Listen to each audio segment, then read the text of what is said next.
ఓం నమో శ్రీ సాయి నారాయణాయ. సాయి శ్రీకృష్ణ పరబ్రహ్మణే నమః. మనం భగవద్గీత పారాయణాన్ని ప్రారంభించాం. అందులో భాగంగా భగవద్గీత మహత్యాన్ని తెలుసుకున్నాం. ఇప్పుడు భగవద్గీతలోకి ప్రవేశించే ముందు ఆ భగవద్గీత యొక్క గొప్పతనాన్ని, దాని ఆవశ్యకతను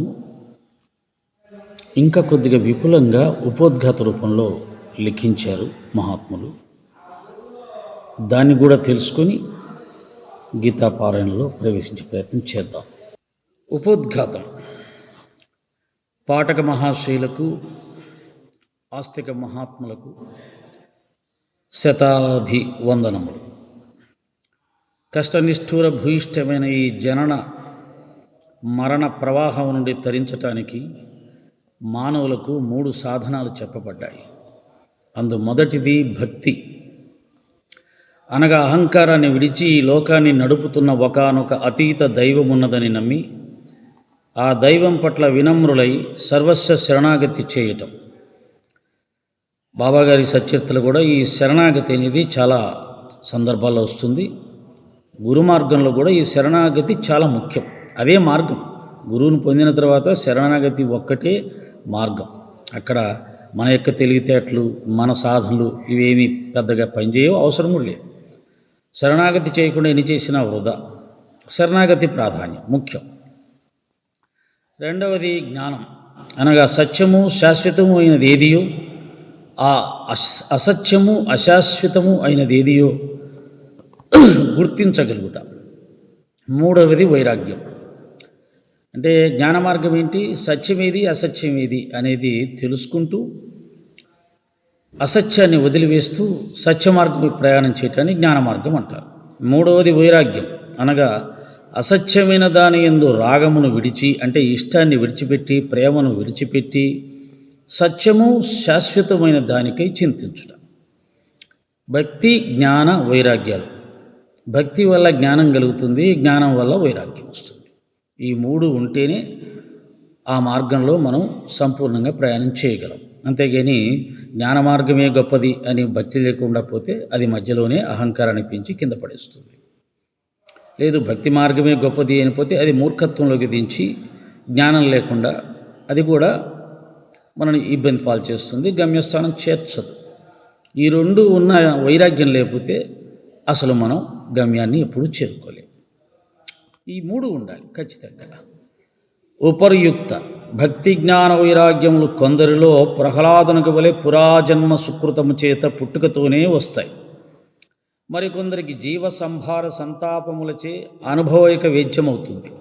కొంతమందికి పూర్వజన్మ సుకృతం వల్ల చిన్నతనం నుంచే ఈ భక్తి జ్ఞాన వైరాగ్యాలు వస్తాయి, ప్రహ్లాదునిలాగా. అందరికీ రావు. అయితే ఆ వచ్చినవాడు ఏం చేస్తాడంటే, చాలా సులభం, అసలు ఇది ఎవరికైనా వెంటనే వచ్చేస్తుంది, మీరు గట్టిగా ప్రయత్నం చేయట్లేదు అని చెప్తూ ఉంటాడు. కానీ నిజానికి అలా రాదు. ఎవరికి రావాలో వారికే వస్తుంది. అలా ఒకరికి వచ్చిందని అందరికీ రావాలని లేదు. స్వయంగా రమణమహర్షి చెప్పాడు ఈ విషయాన్ని. నేను అనేక జన్మల్లో సాధనలు చేయటం వల్ల ఈ జన్మలో నాకు సాక్షాత్కారం చాలా చిన్న వయసులో వచ్చింది అని. ఈ సత్యం తెలుసుకోవాలి. అంతేగాని మనకు వచ్చింది కాబట్టి అందరికీ రావాలి, అందరికీ రావట్లేదంటే వాళ్ళు ప్రయత్నం చేయట్లేదు, వాళ్ళకి శ్రద్ధ లేదు అని వాళ్ళని తిట్టిపోయడం వల్ల మన నోరు నొప్పి పెట్టడం తప్ప ఫలితం ఉండదు. కాబట్టి మహాత్ములు ఈ సాధన మార్గాన్ని శోధించి తెలియచెప్తున్నారు సత్యాన్ని. మరికొందరికి జీవిత అనుభవాలు వస్తుంది వైరాగ్యం అనేది. ఇంకా కొందరికి పెద్దలు చెప్పటం వలన కానీ, గురూపదేశం కానీ, గ్రంథపఠనం వలన కానీ సమకూరుతుంది. అంటే ఈ జన్మలో కొంతమందికి పుస్తక పఠనాల వల్ల, పెద్దవాళ్ళతో మహాత్ములతో పరిచయం వల్ల, గురువులతో పరిచయం వల్ల, వారి ప్రబోధాల వల్ల జ్ఞానం ఈ జన్మలో కొంత వారికి అంకురిస్తుంది.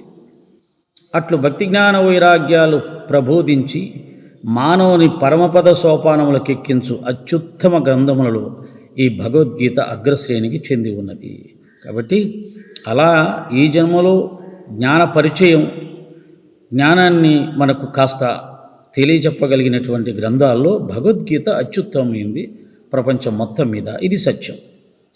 అలనాడు కురుక్షేత్రంలో యుద్ధ సన్నద్ధుడై వచ్చిన పార్థుడు శత్రుపక్షంలోని బందుకోటిని దర్శించి రాగబద్ధుడై కింకర్తవ్యత విమూఢుడై శ్రీకృష్ణునికి ప్రణమిల్లాడు.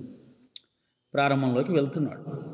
ఈ ప్రపంచంలో ఆత్మజ్ఞానాన్ని కానీ లేదా ఈ జీవన విధానాన్ని ఎలా కొనసాగించాలని కానీ, సృష్టి రహస్యాలు కానీ, పరమాత్మ యొక్క గొప్పతనం కానీ ఇవన్నీ తెలియచెప్పే గ్రంథాల్లో భగవద్గీతను మించిన గ్రంథం లేదు.